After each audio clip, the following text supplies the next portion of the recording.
Asalaamu calaykum waraxmatullaahi wabarakaatu.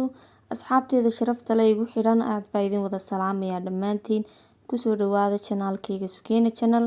Asxaabteeda sharafta leh maanta waxaa idinla wadaagayaa sidaan u sameeyay cuntadan quruxda badan ee aad u jeedaan. Cuntadan waxaa waaye chicken biryani amba bariis biryani oo digaag amba chicken lagu sameynayo. Cuntadan waa cunto Hindi, waa cunto aad u macaan, aad u qurux badan, kaalis kaarag ah oo qada dhammaystiran ah. Marka waa boqolkiiba boqol haddaad soo tijaabisaan cuntadan inaad ka heli doontaan. Soo ila arkisaan u sameeyay cuntadan daawasho wanaagsan. Asxaabteeda qaaliga ah bariiska biryaniga, bariiskana gooniyaa loo sameeyaa, suugadana gooniyaa loo sameeyaa. Kadibna bariiska iyo suugada ayaa mar dhow toola la isku huuriyaa. Marka ugu horreyn waxaan sameysanaynaa suugada. Suugadeena waxaan ka sameyn doonaa amba ay ka kooban tahay alaabtan halkaan kusoo diyaarsaday. Saad u jeedaan halkaan waxa igu jiro waxaa waaye digaag. Digaagan qiyaastiisa waxaa waaye nus kiilo digaag ah. Biyo cad baan kusoo maydhay digaaga. Digaagana waxaa fiican inuu ku ahaado laf iyo jiir isku jira. Sidaad u jeedaan waa u soo googooyay ee dhexdhexaadka ah. Xoog uma waaweyne, xoogna uma yaryara. Waa medium. Digaagana waxaa fiican inuu ku ahaado mid fresh ah. Marka hadda digaagii waxaan kusoo darsanaynaa xawaashiyaasheeni. Halkaan waxaa igu jira xawaashi aad u udgoon, cuntada macaan iyo caraf iyo udgoon siinaya. Marka laazim biryaniga waa inaad ku darsatay xawaashi udgoon. Ay xawaasha haysatid laakiin xawaashi udgoon kaaga dhigaya suugada iyo cuntadaba. Halkaan waxaa igu jira waxaa waaye wax yar oo milixa. Milixda hadda kuma badinayna suugada sababtoo ah suugada waxaan ku dari doonaa caano dhanaan. Bariiskana sidiisaan milix ugu dari doonaa. Marka hadda milixda wax yanuun baan ku darsanaynaa. Lacala mar dhow toole markaan dhadhamino suugada hadday milixdu ka yar tahay waan ku kordhisan doonaa. Halkaan waxaa igu jira waxaa waaye farya suul huruud ah iyo malqaacad basbaas cas ah. Basbaas Ethiopian waaye. Marka waa kaasa xawaashadan isticmaalaya intaas ayay ka kooban yihiin. Marka intaas ayaa waxaan ku darsanayaa chickenka. Waxaan kaloo ku soo darsanaynaa hadda waxaa waaye xoogay kabsar caleen ah oo aan soo tumay. Waxaan kaloo ku soo darsanaynaa toon iyo sinjibiil aan isku soo tumay. Halkaana saa u jeedaan waxaan ku haystaa waa basal iyo tamaandho. Basasha mar dhow baan isticmaali doonaa ayada hadda dhinac baan iska dhigaynaa. Tamaandhada baan ku darsanaynaa. Tamaandhada qiyaasteeda waa hal xabbo tamaandho ah oo aan diirkii ka soo saaray amba aan soo dhilay weeyaan tamaandhadeedu. Ugu dambeyn waxaan ku soo darsanaynaa waxaa waaye caano yogurt amba caano dhanaan amba ciir kolba saa u taqaanaan. Qiyaasta caano waxaa waaye koob wax yar dhiman. Amba baakadaan aan isticmaalayo waa 200 gram qiyaasteedu. Marka intan aan isku qasaynaa hadda amba aan si fiican isku dhex gelinaynaa. Kadibna madeebada bac ayaan ku xiri doonaa amba waan dabooli doonaa. Kadibna talaagada ayaan gelin doonaa qaybta aan barafka sameyneynin. Halkaasaan waxaan ku dayn doonaa muddo ilaa 4 saacadood ah. Ugu yaraan waa inaa 2 saacadood ku daysaa. Marka haddii aad ka badinayso aday ku taala. Ani 4 saacadood baan laakiin ku hayn doonaa halkaan insha Allah.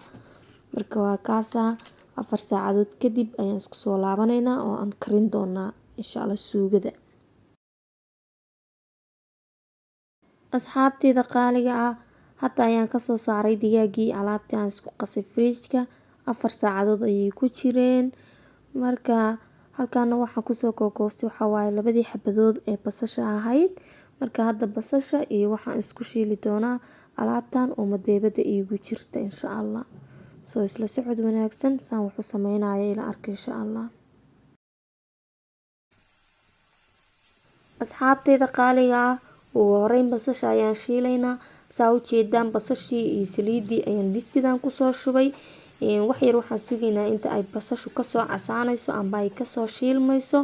Kalarkeeduna uu noqonayo gold amba dahabi dahabi.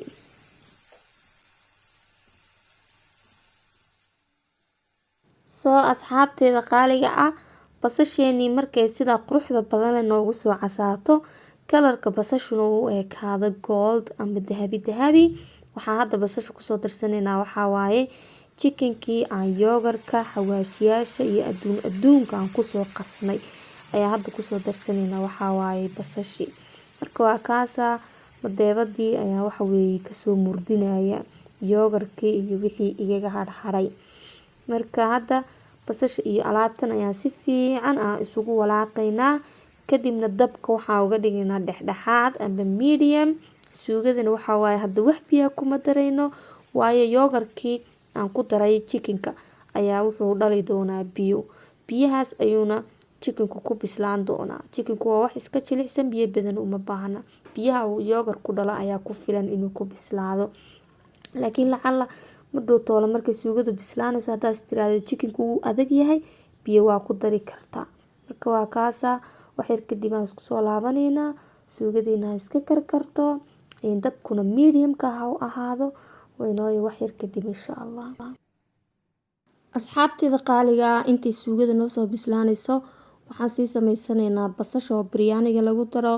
Basashan waa ikhtiyaar, waana sameysan kartaa oo biryaaniga waa ku darsan kartaa, waana iska dhaafi kartaa. Marka halkan waxaan kusoo gogoostay 2 xabo basal oo waaweyn.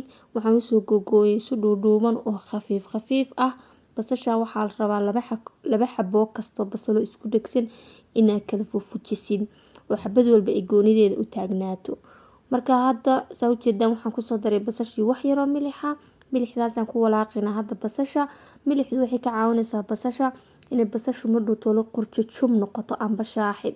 Haddii aad ku dari weydo milixda, basashu wada saliid ayay kaa noqon doontaa, wax jilicsan oo wada saliid ah. Marka hadda saa u jeedaan halkan waxaa ii saaran saliid way isoo kululaatay. Saliidda kulul ayaa waxaan ku dari doonaa basasheeni ayaan ku darsanaynaa. Basashana waxaan u sameysanaynaa sida baradhada loo shiilo oo kale. Saliid kulul baan ku shubi basasha, markay soo casaatana waan ka guri doonaa insha Allah. Marka waa kaasa hadda waxaan sugaynaa intay basasha si fiican noogu soo shiilmayso ay noo soo casaanayso. Waa kan asxaabteeda qaaliga basashii waa noo soo shiilantay. Kalarka basasha markuu dahabi noqdo amba gool ama kalarkaad u jeedaan markii uu ekaato basashu ayaan ka guraynaa. Marka blade ayaan soo qaatay, waxaan soo dul saartay tissue amba kininigis, kadibna basashii ayaan ku dul ridaynaa. Marka waa kaasa kalarkaas ayaa la rabaa inaa waxaa waaye basasha aad kaga gurtid markii kalarkaas ay u ekaato. Waa kaasa saas ayaa waxaa waaye basasheeni ay diyaar noogu tahay. Asxaabteeda qaaliga haddana suugadii ayaan kusoo laabanay.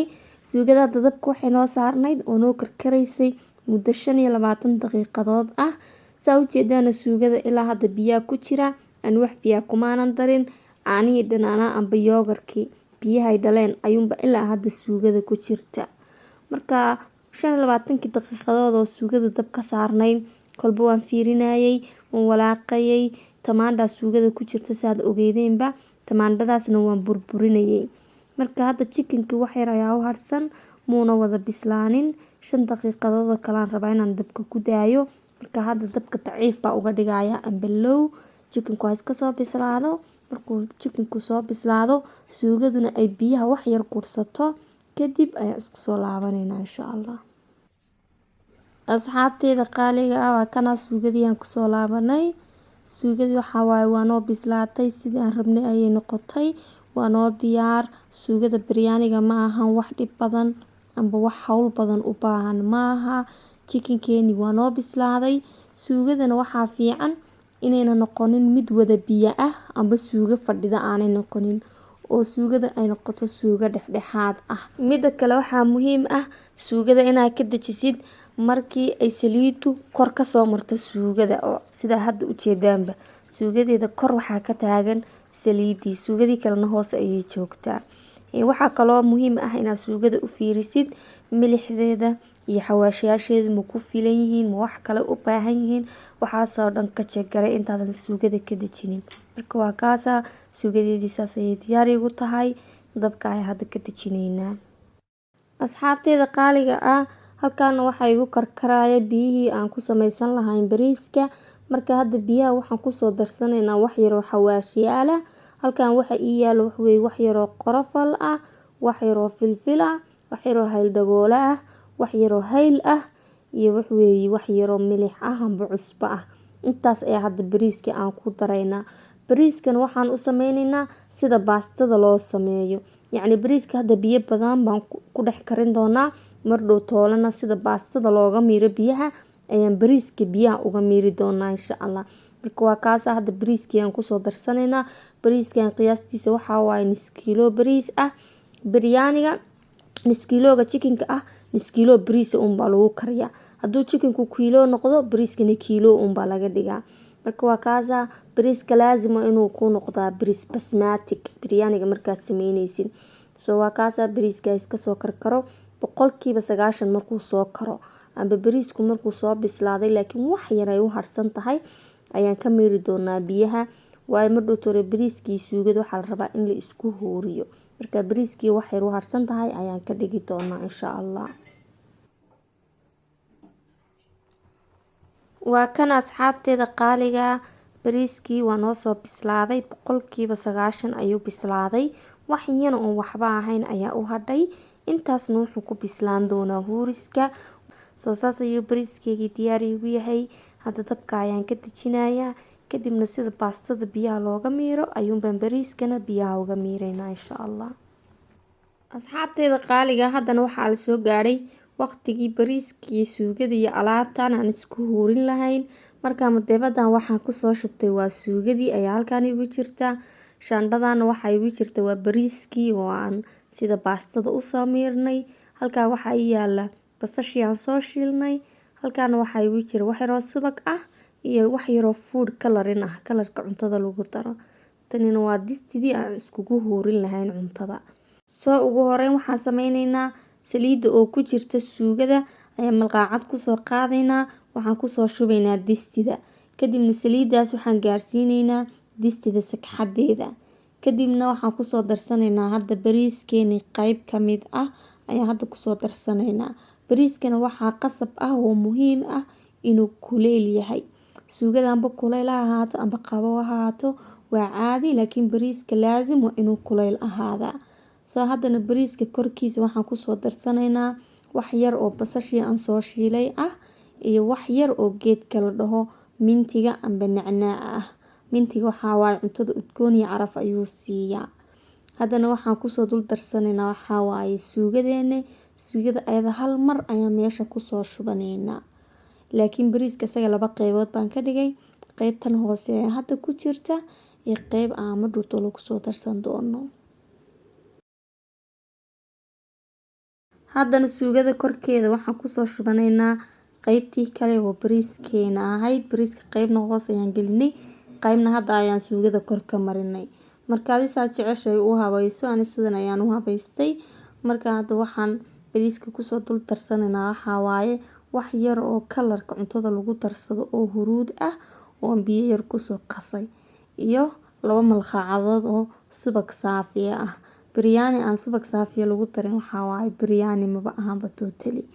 Marka haddana distida waxaan ku dabooleynaa waxaa waaye tuwaal amba waxaa ku dabooli kartaa warqada la dhaho aluminumka. Muhiimadu waxaa waaye loo daboolayaa inuu bariisku isku huuro oo waxaa waaye uumiga uusan dibadda u soo bixin. Marka haddana saa u jeedaan markaan tuwaalka saaray waxaan sii dul saaray waxaa waaye furkii distida. Haddana waxaan dabka soo saaranaynaa daawo. Daawaan waa daawo gaboobay oo aanan hadda isticmaalin. Marka hadda dabkaan shidaynaa waxaan dabka u geynaynaa low amba kan ugu hooseeyaan geynaynaa.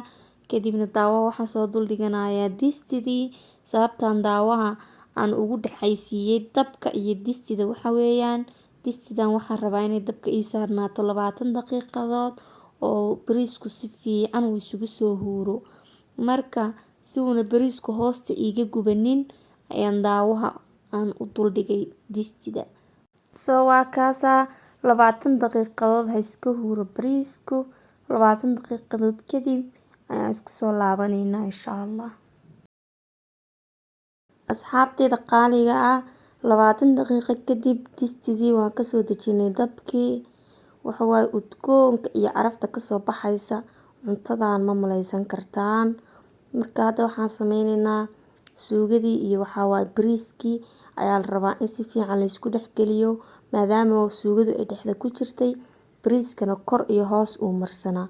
Waxaa la rabaa in si fiican la isugu walaaqo. Ani waxaa waaye xoogay distida igu yar si fiican isugu walaaqi karayo. Way bariiska iga daadanaya taas si fiican isugu walaaq. Si fiican waa inaa isugu walaaqdaa almuhiim adoona bariiska jajabineynin. Lama rabo inuu bariisku kaa burburo. Marka waa kaasaa bariiska waxaa waaye markaan bileedka kusoo ridno saa quruxda badan ayuu soo baxayaa. Bariiskan oo waxaas xawaasha lagu daray, la isku huuriyey, waxaweye subagga saafiga lagu daray. Koley idinka macaankiisa iyo udgoonkiisa waa iska fahmi kartaan. I wish videogan inuu idin cajabin doono. Bariiskana aad soo tijaabin doontaan amba aad soo probayn doontaan insha Allah. Markaan waxaa waaye casuumad iyo waxaas markaan leeyahay bariiska saan oo kale aan usoo diyaarsadaa. Madeebad baan bariiska kusoo shubtaa. Waxaan bariiska kusoo duldaadiyaa basashii aan soo shiilay iyo wax yaroo mindi ah. Chickenka inta lafaha leh amba lugaha ah kor baan soo mariyaa intaan bariiska xoogay. Bariisku qabsaday aan keera masaxo. Inta kalena bariiskaan dhex geliyaa. Waa kaasa caani dhanaana iyo shignigii lagu cuni lahaana saasaan ugu soo diyaarsadaa. Marka waa kaasa chicken biryaanigeena saas ayuu diyaar noogu yahay. Waa cuntada aadka u fudud, aadka u quruxda badan leh, macaanka leh, kaaliska aragta ah. Marka waa kaasa videoga intaan ayaan kusoo ekeynayaa, aan ku joojinayaa. Intaan videoga ku xiga ka kulmayno waxaa idinkaga tagayaa mac salaama.